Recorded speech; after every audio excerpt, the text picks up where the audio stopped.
বন্ধুরা, এই ভিডিওটি দেখে তুমি অনেক কিছু বুঝতে পারবে। দেখো মেয়েটির সাথে মানে কি করতেছে, হ্যান্ডশেক করতে চাচ্ছে, কিন্তু মেয়েটি তাকে কি করলো, ও মাই গড, সাথে থাকা মেয়েটি কিন্তু তার সাথে অনায়াসে হাতটি মিলিয়ে নিল।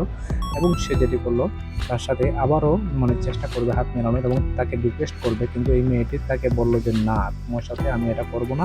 এবং এই মেয়েটির সাথে মানে কাছে কিছু হেল্প চাইলো, কিছু টাকা চাইলো, বলছে যে তাকে কিছু হেল্প করার জন্য। কিন্তু মেয়েটি আসলে মনটি খুবই অত্যন্ত উদার এবং তাকে কিছু হেল্প করলো এবং বললো যে সাথে তুমি এই খাবারটিও নিয়ে যাও, তোমার অনেক কাজে লাগবে। কিন্তু সে যেটি করলো, চলে যাওয়ার জন্য আবার ফিরে আসলো এবং ফিরে এসে যেটি মানে এই মেয়েটিকে সে বললো বা এই মেয়েটির সাথে যেটি করলো সেটি আসলে সেটির জন্য মেয়েটি প্রস্তুতি ছিল না। দেখো বন্ধুরা, তাকে পেয়ে দিল তার টাকাটি এবং তাকে যেটি মানে এখন দিল, ও মাই গড, একটা আইফোন তাকে দিয়ে দিল। এবং সাথে থাকা মেয়েটি আস্তে আস্তে মানে কি করলো, সে তার কাছে ক্ষমা চাইলো যে আমি এটার জন্য সরি, এবং সে এটা চেক করলো যে আসলেই তাকে সেটি ফোনটি গিফট করলো কিনা। কিন্তু এই মেয়েটিকে সে লুক দেখালো টাকা